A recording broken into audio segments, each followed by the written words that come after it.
दीपावली 20 तारीख या 21 तारीख? कि 21 तारीख को काशी के अंदर सूर्योदय कितने बजे होने वाला है। मैं कहूँगा कि अभी आप इसी वक्त मोबाइल पे जाके आप चेक कर सकती हैं। दीपावली शुरू कब से होती है, समापन कब होता है? अब वास्तविक दिवाली जो है वो तो देव दिवाली है जो 15 दिन में आ जाएगी। छोटी दीपावली हो गई, अब उसके बाद दीपावली का दिन क्योंकि बहुत ही श्रेष्ठ माना जाता है, इस दिन माँ लक्ष्मी की खास तौर पे पूजा की जाती है, कुबेर देवता की पूजा की जाती है, लेकिन दीप प्रज्वलन का जो एक कॉन्सेप्ट है वो तो हम धनतेरस से शुरू कर देते हैं, और कितने दीपक जलाने हैं ये भी कहीं ना कहीं पे कंफ्यूजन ही रहता है लोगों के दिमाग में, क्योंकि दीपावली के दिन कई लोग 51 दीपक जलाते हैं, कई लोग 101 दीपक जलाते हैं। ऐसे में कितने दीपक सही माने जाते हैं और दीपावली का दिन कैसे इस बार मनाए लोग? जी बिल्कुल। दीपक प्रकाश का उत्सव, भारत तो स्वयं ही प्रकाश में रहने वाला है और दीपावली तो प्रकाश का उत्सव ही है और हमारे देश की संस्कृति है प्रकाश की तरफ जाने की। तो धनतेरस के दिन सबसे पहले आरंभ करें, उस दिन एक चौमुआ दीपक और 13 दीपक जो है वो आप जलाएं। ये विधान शास्त्र के अनुसार से है। इसको तेल के भी जला सकते हैं, घी के भी जला सकते हैं, जैसी आपकी सामर्थ्य है। कम से कम मिट्टी के तेल के ना जलाएं। अच्छा।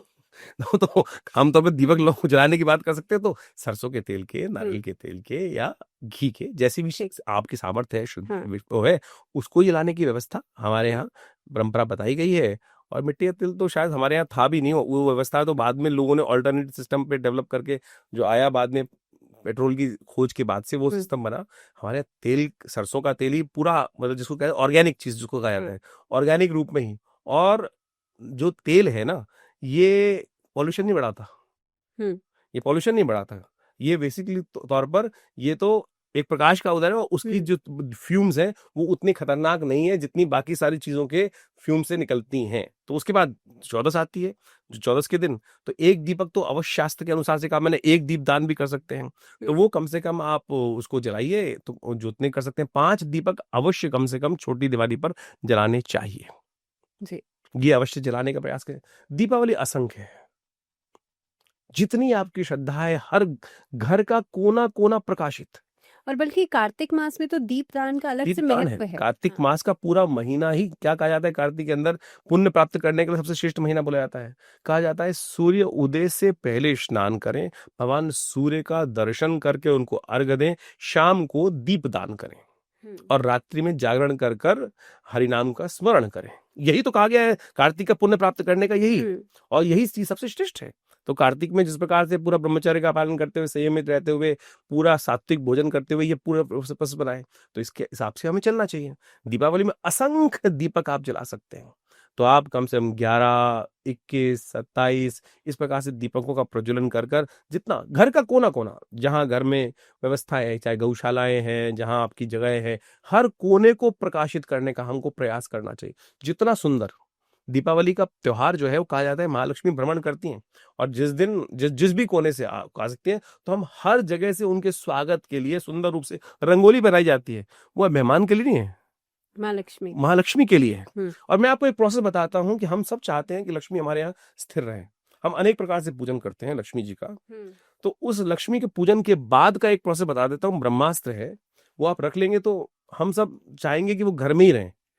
और एक कंट्रोवर्सी भी जो आज की तारीख में सो कॉल्ड वीडियोस के माध्यम से की जा रही है कि लक्ष्मी जी की आरती नहीं उतारते। ये कई लोगों ने लास्ट ईयर शायद एक वीडियो ट्रोल हुआ था। महामूर्खता की पराकाष्ठा है जो इस प्रकार की बात बोली जा रही है।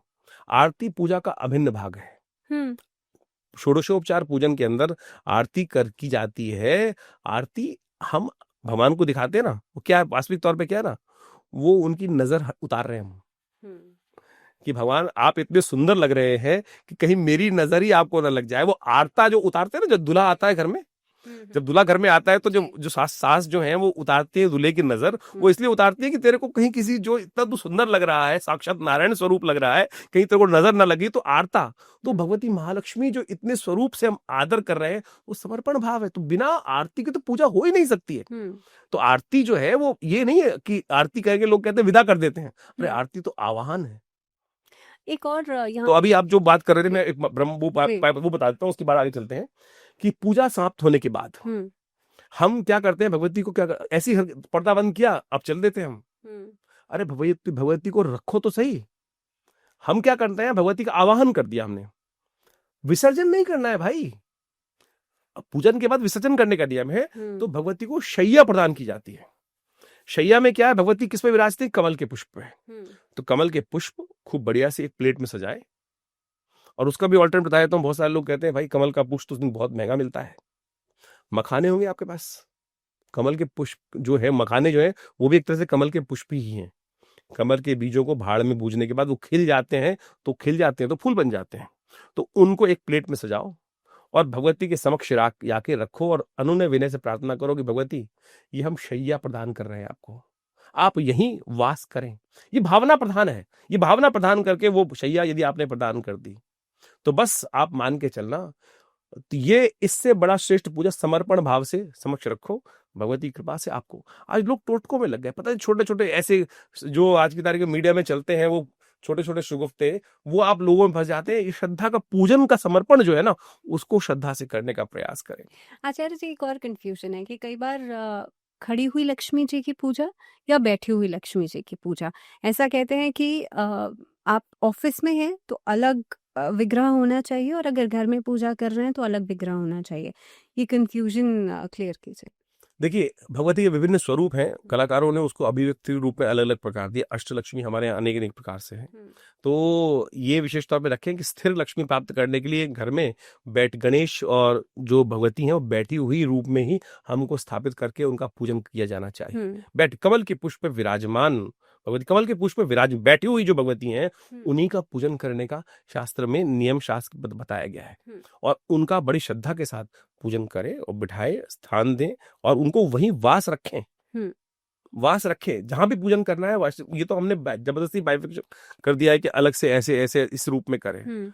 तो जब आप इस बात को हम छोड़ दें कि मतलब ये तो खड़े हुए कहीं, क्यों हर जगह बैठा के करें ना। ये क्या है कि मतलब एक जगह खड़े हो गए, एक जगह, हम चाहते हैं हमारे व्यवसाय में भी भगवती विराजमान होकर, आसन दीजिए ना, खड़े क्यों रखना है किस रूप से। ये तो तथाकथित रूप में जबरदस्ती एक कह दी यहाँ ऐसा वहां, अरे हर रूप में भगवती जहाँ हो, स्थिर रूप में। और मूर्ति की उपासना जो शास्त्र में बताई गई है, कुछ वर्ष पूर्व यानी 2000 साल पहले, 3000 साल पहले तो मूर्तियों की उपासना नहीं की जाती थी। उस समय तो पिंडियां थी ना। आज अभी वैष्णवी देवी जाएंगे आप, तो वहां पिंडियां है, पिंडी स्वरूप। ये परमात्मा की आकृति तो मैंने बनाई।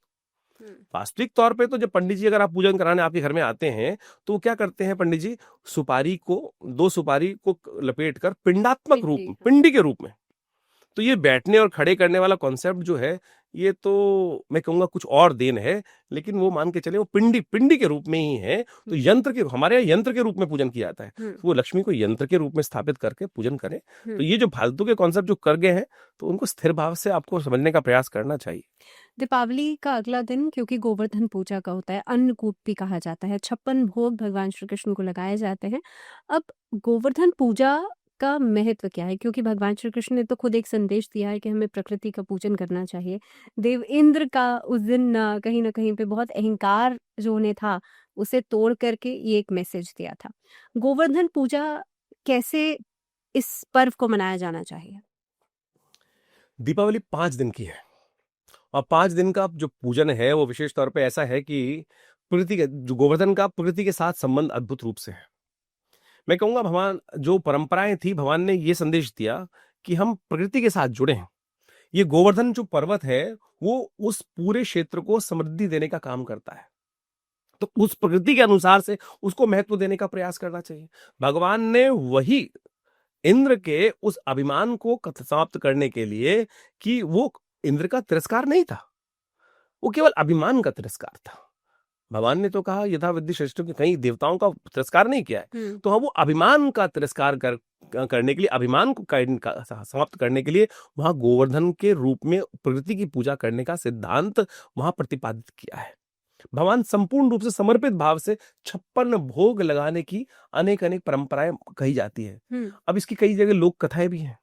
क्या है, कहा जाता है भगवान ने जो कहा था कि 8 पहर 7 दिन, उसी प्रकार से उसको क्रॉस करके कई कथाओं ने, लोगों ने ऐसा बना दिया कि 7 दिन 56 भोग बन के आ गए। तो इस प्रकार से अनेक अनेक कथाएं चलती हैं, लेकिन वो 56 भोग क्या है, संपूर्ण समर्पण है परमात्मा को। कितना बना सकते हो, आजकल तो 108 भी बनाते हैं लोग, आज की तारीख में तो। लेकिन जो बनाओ श्रद्धा के साथ बनाओ, भगवान को भगवान तो शास्त्र कहते हैं पत्रम पुष्पम फलम तोयम, कि भगवान तो प्रसन्नता के लिए 56 भोग दोए चाहे ना दो, जल भी दे दोगे ना, पत्रम पुष्पम फलम तोयम, तोयम यानी जल, जल भी भगवान को समर्पित कर दोगे तो भगवान तो उससे भी प्रसन्न हो जाएंगे। तो आपकी श्रद्धा चाहिए, समर्पण चाहिए, उसको भगवान को समर्पित करने का प्रयास करो। वास्तविक तौर पर ये क्या है कि आप 3 दिन से त्योहार मना रहे हो, खूब अच्छा सा आप लोगों ने खाना, खूब हलवा पूरी मिठाई खूब खाई, तो उसके बाद एक दिन करते हैं तो कच्चा खाना। अच्छा। कच्चा खाना प्रकृति के अनुसार से वो कड़ी चावल पंचमेल सब्जी इत्यादि वो सब बनाने की परंपरा रहती है कि संपूर्ण जितनी भी प्रकृति में सब्जियां हैं उनको एकत्र करके मिलाकर जो आमतौर पे व्यवस्था है उसको बनाने के लिए। और क्या किया जाता है, गऊ का गोवर्धन, यानी गोवर्धन जो है गऊ का, जो हमारे उस समय सबसे बड़ी निधि गऊ मानी जाती थी, समस्त देवताओं को वास किया जाता था, तो वो गोवर्धन के रूप में भगवान का हरिनाम का स्मरण करते हुए भगवान कृष्ण का वो पूजन वहां पे करने की व्यवस्था रही है। भगवान कृष्ण का समर्पण भाव है और वो जागृत तीर्थ है। गोवर्धन तीर्थ जो है जागृत तीर्थ है अद्भुत रूप से, तो वहां पर जाकर भगवान ने लीला करी है। और संपूर्ण रूप से आज से 5000 साल पहले की घटना है भाई, बहुत लंबी चौड़ी नहीं, 5100 कुछ वर्ष तो हुए हैं जो पूरी घटना को प्रतिपादित हुए। तो वो तो जागृत स्थान है, वहां जाकर संपूर्ण रूप से भगवान का वो, आप आज भी भगवान के साथ में जुड़ना चाहोगे उस धरा के साथ, तो लोग आज भी उनका दर्शन करते हैं, माँ के बिहारी में जाके आज भी लोग उनके दर्शन करते हैं। जी। अगला दिन आता है जिस दिन हम भैया दूज का पर्व मनाते हैं। इस दिन को कैसे देखा जाता है? यम द्वितीया, भैया दूज, दीपावली का आरंभ जो होता है वो यम से होता है, अंत भी यम से होना है। कहा जाता है कथा के अनुसार से, बड़ी चमत्कारी बड़ी विचित्र कथा है, शास्त्र के अनुसार से कहा जाता है कि यमराज की जो बहन है वो यमुना जी है। यमुना जी चाहती थी कि यमराज कभी उनके घर आके भोजन करें। अच्छा। वो समय नहीं मिलता था, तो कहा जाता है इस दिन यमराज जी स्वयं यमुना जी के घर जाकर भोजन करते हैं। शास्त्र में वर्णित है कि इस दिन भाइयों के घर भोजन नहीं बनना चाहिए, उनको परंपरा के अनुसार से बहनों के घर जाकर ही भोजन करने का नियम है, ये संबंध बनाने का नियम है। सोचे आज हम सब अपनी अपनी ईगो के कारण से किस प्रकार से बैठे हैं कि वो मेरे को उसने ये नहीं पूछा, मेरे को उसने ये नहीं दिया, मेरे को ये नहीं मिल रहा, मेरी जायदाद में इतना हिस्सा मिलना चाहिए था। यहाँ समर्पण भाव स्थापित करने के लिए, यानी समाज, हमारा ऋषि मुनि जानते थे कि ऐसी ऐसी चीजें होंगी, ईगो आएगी, लालच आएगा ही आएगा, तो हमने उन सबको सामंजस्य बिठाने के लिए, अरे कुछ नहीं रखा, इस संसार में धन आएगा जाएगा, कभी रहेगा और कभी बिल्कुल नहीं रहेगा। तो इस बात को समझाने के लिए, कुछ तो संबंध स्थापित करने के लिए कि भाई दूज का तिलक किया जाता है उस दिन, तो उस दिन इस संबंध को स्थापित करने के लिए, बनाए रखने के लिए ये व्यवस्था बनाई गई। और कहा जाता है कि शाम के समय जब सूर्यास्त हो रहा हो तो यम के निमित्त अपने पुत्रों के निमित्त दीपक को पानी में प्रवाहित किया जाता है, यमुना जी इत्यादि में। चित्रगुप्त की पूजा का भी कॉन्सेप्ट है इस दिन। जी, चित्रगुप्त की पूजा भी उस दिन की जाती है। चित्रगुप्त तो हमारे खजांची वो हैं, विशेष तौर पे हमारे सारा लेखा जोखा रखने वाले हैं, और लेखा जोखा रखने वालों को तो सबसे पहले हमको ध्यान रखना चाहिए कि जो हमारे समस्त कर्म का लेखा जोखा जो उपस्थित करते हैं, तो चित्रगुप्त जी के निमित्त है, तो उनका पूजन शास्त्र के अनुसार से है। अगर इस पे बहुत ज्यादा वर्णन करूंगा तो प्योरली स्पिरिचुअल कथाएं हो जाएंगी, और उस बात को हमको सोचना चाहिए कि देखिए, हम एक बात मान के मृत्यु सत्य है, और यहाँ कोई ऐसी चीज नहीं है कि कोई कैलकुलेट नहीं होती। शास्त्र कहता है अवश्यमेव भोक्तव्यम कृतम कर्म शुभाशुभम, कि आपने जो कुछ भी किया है, चाहे किसी ने देखा नहीं, सरकार ने हमको चोरी करते हुए देखा या नहीं देखा, पुलिस वाले ने हमको चोरी करते हुए देखा चाहे नहीं देखा, लेकिन उस परमात्मा ने वहां नोट कर लिया। यहाँ संसार में आप बच सकते हो, लेकिन उस चित्रगुप्त की कैलकुलेशन से आप बचने वाले नहीं हो।